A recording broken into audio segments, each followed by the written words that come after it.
boo leen bëggee am mbooleem vidéo yi bàyyeekoo fii ci Istikhama TV da ngeen di bés fu ñu bind abonné bu leen fàtte bés fu ñu def cloche bi foo leen mën a ne ci àdduna bi ngir ngeen mën a am mbooleem vidéo yi fi bàyyikoo. ñun ñii nag ñoo yor direction bi nga xam ne mooy direction école moderne jotaay bi nga xam ne moo am tey ñoo ko doon organisé ci turu Cheikh Ahmadou Badawi mu def ko ci turu Sëriñ Muntaxa. ci gàttal nag li ñu fi doon tax a daje tey dara lu may liggéey bu mag boo xam ne Cheikh Mouhamadou Mountakha tegoon na ko ci loxol Cheikh Ahmadou Badawi ak daayiratu Rawdu Rayaahiin ngir ñu amal am njàng système éducatif boobu moo waxoon ne nañ ko tàmbalee ci cat la ba ca kaw ca jobaxtan la mu comme système éducatif boobu nag daa làmboo lu bari làmboo na université bi làmboo na njàngum alxuraan mi làmboo na njàngum majalis mi waaye làmboo na it école yi ci dëkk bi tasaaroo ci dëkk bi lool ak luñ mën a jàngale sëñ bi nag ne école yooyu nag nañ jéem a fexe ba nos leen na jéem a fexe ba organiser leen na jéem a fexe ba li ñuy jàng lu ca rafet nañ ko gën a rafetal waaye lu ca manqué nañ ko ci gën a yokk ba mu nekk jàng boo xam ne day matale day yaatu ba ñëpp jariñoo ci lu ñu manqué woon rek ñu dugal ko ci biir dugal googee nag lañ ca def bi direction bi xoolee ci biir njàngat bi muy njàngat programme yi fi nekkoon dafa gis ne am na ay mbir yuñ ci war a teg yoo xam ne manqué na ci wala amu ci ni mu war a amee ba ca njëkk mooy njàngalem Serigne Touba muy loolu Serigne Touba Serigne Mountakha di ko wax siiratu Cheikhul Khadim muy biographie Serigne Touba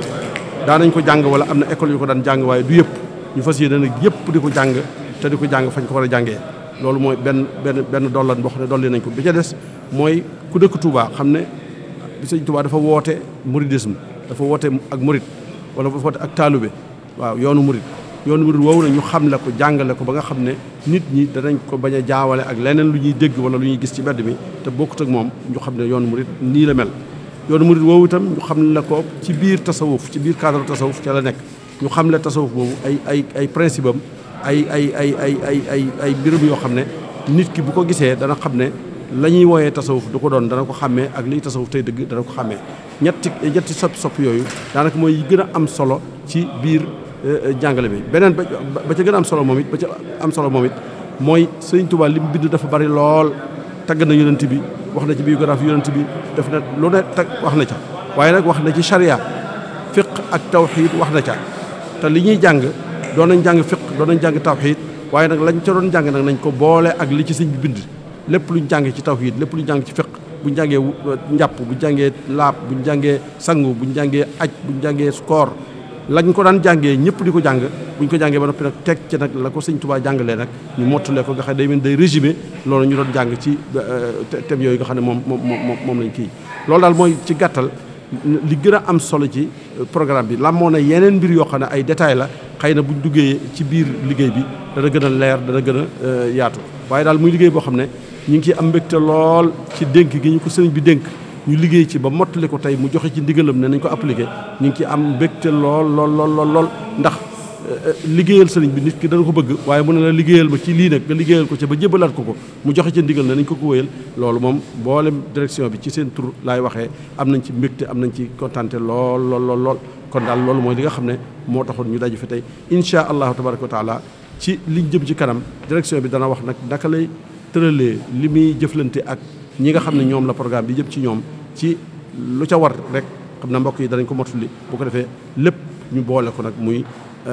organiser njàngum Touba lu jëm ci daara yi ndax dafa am ñoo xam ne dañuy jaawale école yi ak daara yi mbirum boppam la daara yi jàngale alxuraan mbirum boppam la lii ñuy def tey école la soxal école moderne bi nga xam ne moom la ñuy jàng moo xam arabe la moo xam français la boobu la soxalul daara yi am na ko sëñ bi jox maa ngi koy toppatoo na ma ko war a toppatooy kon nit ñi ñëpp nañ xam loolu insha allahu tabaraka wa taala dana gën a leer ci kanam ci ay plateau yi ñuy def wala ay leeral yu ñuy def ci kanam insha allah tabaraka wa taala lépp waajal nañ ko gis nga lii kii yi ma ngàbb nii waaw lii ma ngàbb nii benn la ci maanaam mboolem offre éducative yi moo xam arabo islamique la moo xam franco arabe la moo xam classique bi la ku ci nekk am nga say téere la aju ci programme bi lañ la ci defal def nañ ko ab téere ba mi ngi nii waaw maanaam dara desu ci lu may ñu xàmmee rek kenn ku ne offre ba nga yor ñu jox la téere ya ca war waaw bu ñu ko mënee am élèves yëpp am ko danañ ko def waaye fi ñu toll moom danañ fexe ba jàngalkat yëpp am ko ba nga xam ne jàngalkat bu ne da nga ko mën a jox sab élève bu ko dee copier mu copier ko waaye fañ jëm mooy élève bu nekk am ko boolem offre yëpp waaw. bi école yi fi nekkoon ba pare noonu la leen def ak ñoom pour ñu mën ci jot et puis tamit lépp luy programme bi ñu xam ne Touba léegi nii moo fi am. xam nga sëriñ bi sosul ay école loolu il faut ñu xam sëriñ bi sosul ay école yu bees deful dara lu may école yi fi newoon la fi ba jàppale leen nag dimbale leen rek la def te jàppale boobu du yem ci rek lii waaye dana jéggi loolu ba dem ci jàppale leen ci matériellement jàppale leen ci wàllu tabax jàppale leen ci wàllu alal jàppale leen lépp ndax li fi newoon daa jàpp ne yëfama école yi fi newoon daa jàpp ne ay école ama moo ko moom Touba ko moom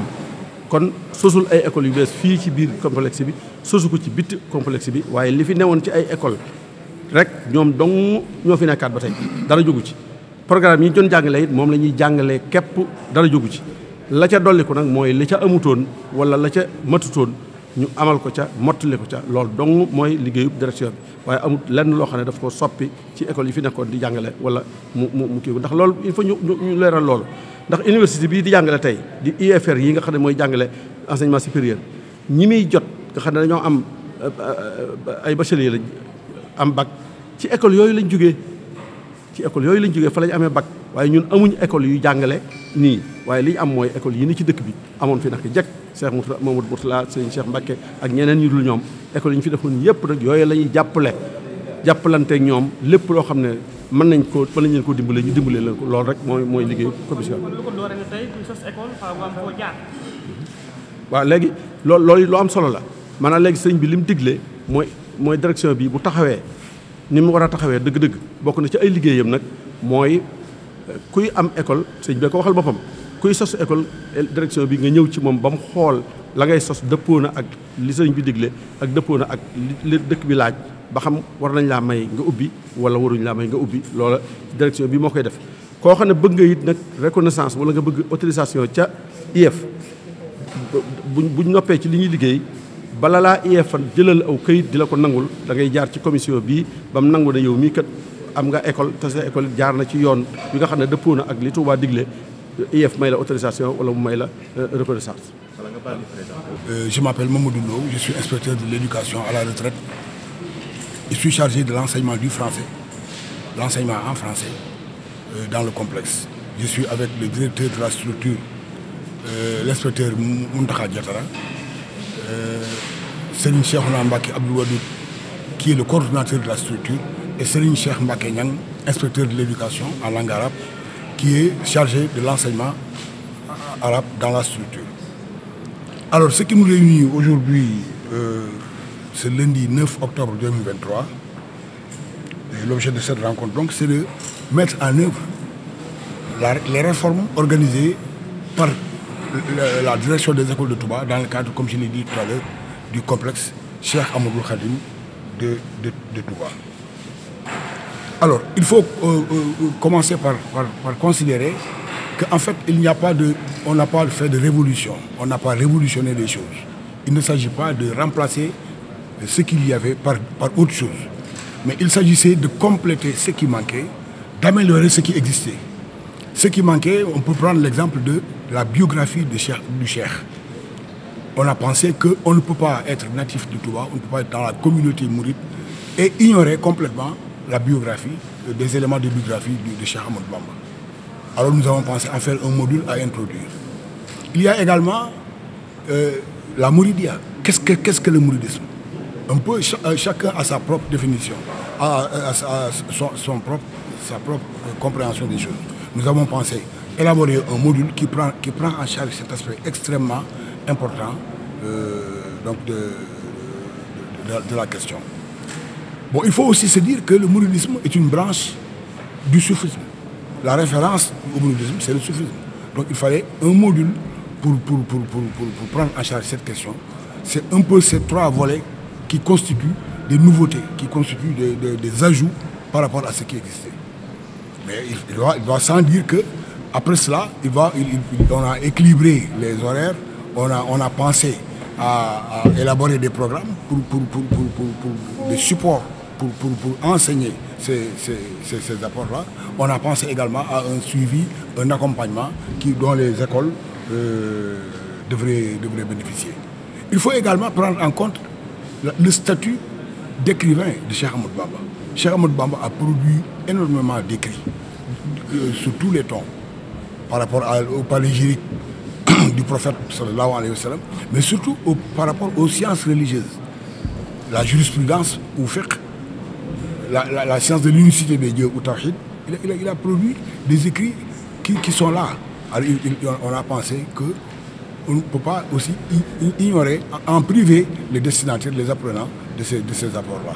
Alors, puisque ça se faisait, on a maintenu ce qui se faisait, mais on a illustré, on a amélioré par ces écrits de Cheikh Ahmadou Bamba. Et donc, c'est un peu ça ce qui nous réunit aujourd'hui. Il faut terminer par préciser que ce projet tient énormément à cœur le Khalif. Il faudrait que les écoles de Touba comprennent que cet outil qui a été mis en place,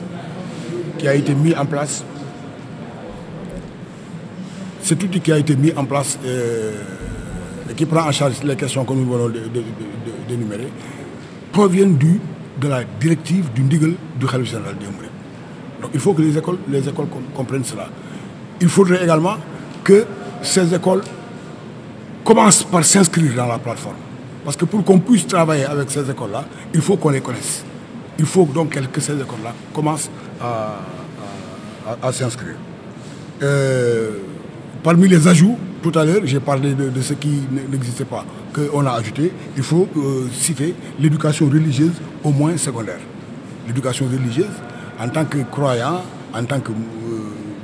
musulman, on ne peut pas faire économie de l'éducation religieuse dans les curricula. Or, jusqu'ici, l'éducation religieuse n'existait qu'au cycle élémentaire. Nous avons comblé le gap en étendant cette éducation religieuse au moins et secondaire dans le classique, ce qu'on appelle le classique, c'est-à-dire les écoles où les enseignements se font en français.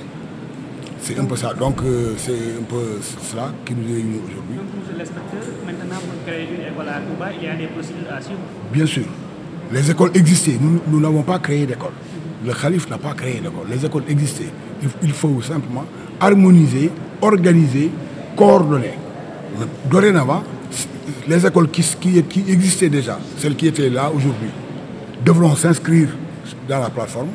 Mais à partir de maintenant, l'école, quelqu'un qui compte ouvrir une école, doit avant tout, son premier pas doit consister à venir nous voir pour avoir un cutus, pour avoir les lignes directrices à suivre pour ouvrir son école. boo leen bëggee am mboolem vidéo yi bàyyeekoo fii ci Istikhama TV da ngeen di bës fu ñu bind abonné bu leen fàtte bës fu ñu def cloche bi foo leen mën a ne ci àdduna bi ngir ngeen mën a am mboolem vidéo yi fi bàyyikoo